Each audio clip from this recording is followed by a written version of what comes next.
Les 12 coups de midi, l'erreur surprenante de Jean-Luc Reichmann sur TF1, Z débarque sur le plateau.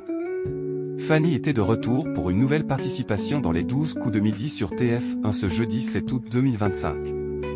Au cours du jeu animé par Jean-Luc Reichmann, Z a débarqué sur le plateau.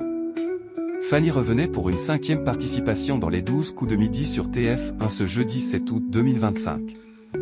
Dans ce numéro du jeu animé par Jean-Luc Reichmann, elle était opposée à Thierry, Lydie et Thomas. Ce dernier est éliminé à l'issue de la première manche, qui a été marquée par la présence d'une petite fille aux côtés de l'animateur après avoir posé une question. Dans la manche suivante, la petite fille est restée sur le plateau aux côtés de Jean-Luc Reichmann. L'enfant fait alors une demande étonnante, elle insiste pour voir Z. L'animateur accepte et la voix off du jeu, de son vrai nom Isabelle Benage, est descendue de sa cabine. Z, qui a récemment été recadrée, a donc débarqué sur le plateau.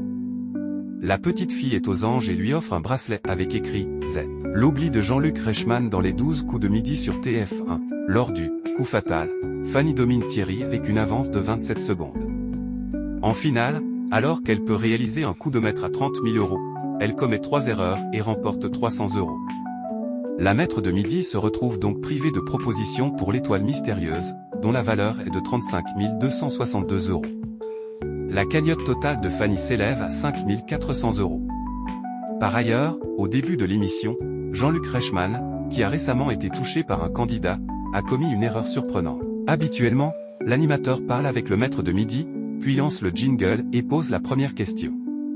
Mais dans cette édition, après avoir reçu un cadeau d'une personne du public, il a enchaîné en posant une question à Fanny, sans envoyer le jingle.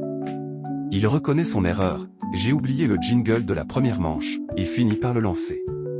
Carton d'audience pour les 12 coups de midi sur TF1, cette édition des 12 coups de midi a réuni 2,84 millions de téléspectateurs, dont un pic à 3,9 millions, soit 40,3% de part de marché sur les 4 ans et plus. Sur une semaine, l'émission réalise une belle progression de 4,5 points de part d'audience.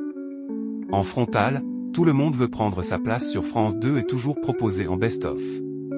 Sur les cibles commerciales, le jeu animé par Jean-Luc Reichmann, qui a récemment piégé un candidat, a séduit 34% des femmes responsables des achats de moins de 50 ans, 31% des 25 à 49 ans, 53% sur les 15 à 24 ans, 38% des 15 à 34 ans, et 39% auprès des 4 à 14 ans.